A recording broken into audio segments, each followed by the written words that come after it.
fermez les yeux, imaginez que demain, vous ne pouvez plus parler votre langue. Pas un mot. Vous comprenez tout, mais vous ne pouvez rien dire. C'est exactement ce que Sophia a vécu. Aujourd'hui, nous allons faire quelque chose de très différent. Aujourd'hui, je vais vous raconter une histoire. C'est une histoire vraie, une histoire profonde, et je suis presque sûr que cette histoire, d'une certaine manière, c'est aussi votre histoire. Vous allez sentir ce qu'elle a senti, vous allez comprendre pourquoi ce blocage existe. Et peut-être, vous allez commencer à le dépasser. Prenez quelques minutes pour vous, installez-vous confortablement, un café, un thé ou juste un moment de calme. Respirez et écoutez. Je vais parler lentement, avec des mots simples, pour que vous compreniez, mais surtout pour que vous ressentiez. Parce qu'aujourd'hui, ce n'est pas une leçon, c'est une expérience. Maintenant, imaginez la situation suivante. Imaginez que demain matin, vous vous réveillez dans votre lit. Le soleil brille, tout est normal. Mais il y a une nouvelle règle absolue dans votre vie. À partir de ce matin, et pour les 30 prochains jours, vous n'avez plus le droit d'utiliser votre langue maternelle. C'est interdit. C'est fini. Vous ne pouvez plus dire un seul mot dans la langue de votre enfance. Vous ne pouvez plus faire une blague rapide à votre ami. Vous ne pouvez plus chanter votre chanson préférée sous la douche. Vous ne pouvez même plus faire une petite prière silencieuse dans votre langue maternelle. Rien. C'est le silence total pour votre langue maternelle. Vous devez vivre, manger, travailler et aimer en utilisant seulement une langue étrangère, une langue que vous apprenez, une langue qui n'est pas encore naturelle pour vous. Comment vous sentez-vous dans votre corps en imaginant cela? Est-ce que vous avez un peu peur? Est-ce que vous sentez un petit stress dans votre ventre? C'est normal, c'est une sensation terrifiante. Eh bien, cette situation extrême, c'est exactement l'histoire de Sophia. Sophia est une jeune femme intelligente et très dynamique. Sophia n'est pas une débutante en français. Elle étudie le français depuis des années. Elle comprend le français quand elle regarde des films. Elle écoute des podcasts, un peu comme vous aujourd'hui. Elle lit des articles en français. Dans sa tête, le français existe. Il est là, mais il y a un problème, un très grand problème entre sa tête, pleine de vocabulaire et d'idées, et sa bouche. Il y a un abîme. Il y a un grand vide noir, un blocage total. Quand elle veut parler, les mots restent bloqués dans sa gorge. Sophia est fatiguée de cette situation. Elle est frustrée. Elle veut parler librement. Alors, pour traverser ce grand vide noir, pour casser ce blocage, elle a pris une décision radicale. Elle a décidé de se jeter dans l'eau froide. Son défi, 30 jours. 30 jours entiers, sans dire un seul mot d'arabe, sa langue maternelle. 30 jours à vivre uniquement en français. Aujourd'hui, nous n'allons pas seulement écouter son histoire. Nous allons entrer dans la tête de Sophia. Nous allons entrer dans son cerveau et dans son cœur. Nous allons ressentir, avec elle, chaque seconde de ce silence, chaque peur et chaque petite victoire. Prêt pour le voyage? Allons-y. C'est le premier matin du défi. C'est le jour numéro 1. Sophia se réveille. La maison est encore silencieuse. Elle descend les escaliers de sa maison, elle sent le contact du bois froid sous ses pieds nus, elle marche lentement vers la cuisine. Dans la cuisine, sa mère est déjà là. Elle prépare le café pour le petit déjeuner. Sophia voit la fumée chaude et la vapeur qui monte de la cafetière. Elle entend le petit bruit agréable du feu sous la casserole. Ça sent bon, ça sent la maison, ça sent la sécurité. Sa mère entend les pas de Sophia. Elle se retourne. Elle regarde sa fille et elle sourit. C'est un sourire magnifique, un sourire automatique, naturel, plein de tendresse et d'amour maternel. Sa mère lui pose la question habituelle, la question de tous les matins depuis 25 ans. Elle demande, en arabe, « Alors ma chérie, tu as bien dormi ?» À ce moment précis, pour Sophia, le temps s'arrête brusquement. C'est comme dans un film, quand l'image se bloque. Sophia regarde le visage doux de sa mère. Elle connaît cette question par cœur. Elle l'a entendue des milliers et des milliers de fois. Dans sa tête, la réponse est automatique. Elle veut répondre immédiatement. Elle veut dire sa phrase habituelle, avec une voix endormie. « Oui, maman, J'ai super bien dormi. Et toi? Mais elle ne peut pas. La règle est là. Le défi a commencé. Elle n'a plus le droit de parler arabe. Le cerveau de Sophia commence à tourner à toute vitesse. Elle doit traduire. Elle doit chercher les mots français. Elle pense dormir. J'ai dormi et immédiatement, le doute attaque son esprit. Le doute est comme un petit monstre dans sa tête. Elle commence à se poser des questions horribles. Est-ce que ma grammaire est bonne? Si je dis ça, est-ce que c'est naturel? Si je fais une erreur maintenant, maman va me regarder bizarrement. Elle va penser que je suis bizarre. Elle va penser que je joue un rôle, que je fais l'enfant. Dans cette cuisine familière, avec sa propre mère, Sophia se sent soudainement très très loin. Une distance énorme vient de s'installer entre elles. Le corps de Sophia réagit. C'est pas seulement dans la tête, c'est physique. Sophia sent sa gorge devenir sèche. Elle n'a plus de salive. Elle sent une chaleur étrange monter dans ses joues, sur son visage. Son cœur commence à taper un peu plus fort dans sa poitrine. Boum, boum, boum. Le silence dans la cuisine devient lourd, très lourd. Ce n'est plus un silence de paix, c'est un silence de tension. Elle voit les yeux de sa mère. Sa mère attend la réponse. Une simple seconde de silence semble durer 1 heure entière, une éternité.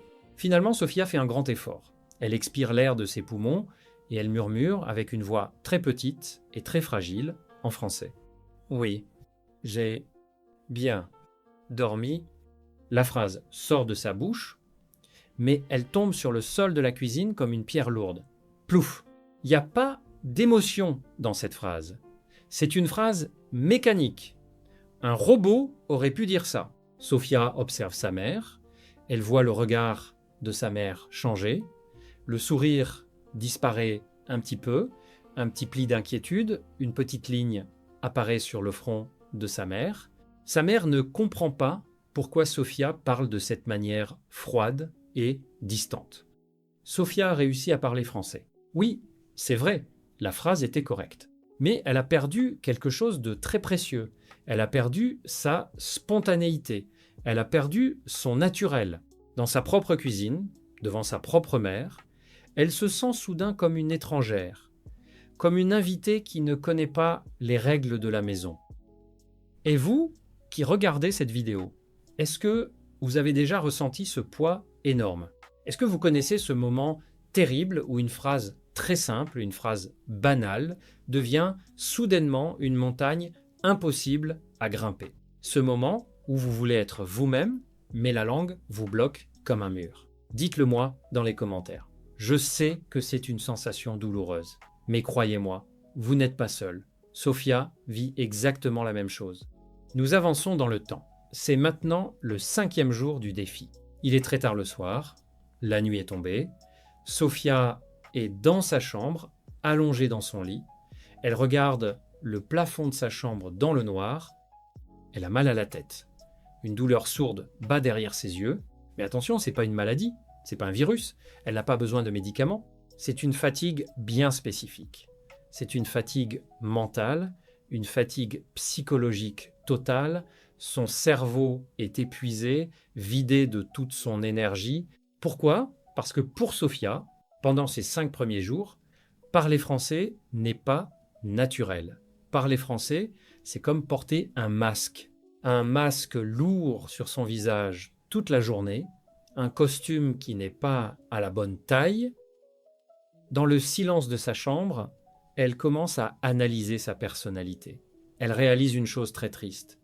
Elle a l'impression d'être coupée en deux. Il y a 2 personnes différentes à l'intérieur d'elle. Il y a la Sophia arabe, la Sophia qui parle sa langue maternelle. Cette Sophia-là est incroyable. Elle est drôle, elle fait des blagues tout le temps. Elle a beaucoup de vocabulaire. Elle est vive, elle est rapide. Dans une conversation, elle a toujours la bonne réponse, la bonne réaction. Elle est intelligente et elle montre son intelligence avec les mots. Elle est pleine de couleurs. Et puis, il y a la Sophia française. La Sophia, qui parle français depuis 5 jours, cette Sophia-là est différente. Elle est très lente. Elle hésite tout le temps. Elle cherche ses mots, elle regarde le sol. Ces phrases sont simples, basiques, presque enfantines. Parfois, en parlant français, Sophia se sent littéralement bête. Elle a l'impression de perdre son intelligence. Allongée dans son lit, elle pleure un peu. Elle se pose des questions existentielles, des questions très douloureuses pour quelqu'un qui apprend une langue. Quand je parle français, est-ce que les gens me voient comme je suis vraiment? Est-ce qu'ils voient la vraie Sophia, la fille intelligente et drôle? Ou est-ce qu'ils voient juste une femme hésitante, une femme silencieuse, une femme qui cherche ses mots? Est-ce que ma personnalité disparaît quand je change de langue? C'est une pensée terrible, parce que communiquer, c'est exister. Et si on ne peut pas bien communiquer, on a l'impression de ne plus exister de la même manière. Pour se protéger de cette douleur, de cette fatigue, de ce sentiment d'être bête, Sophia commence à faire une chose très dangereuse. Elle commence à choisir le silence. Le silence devient son ami.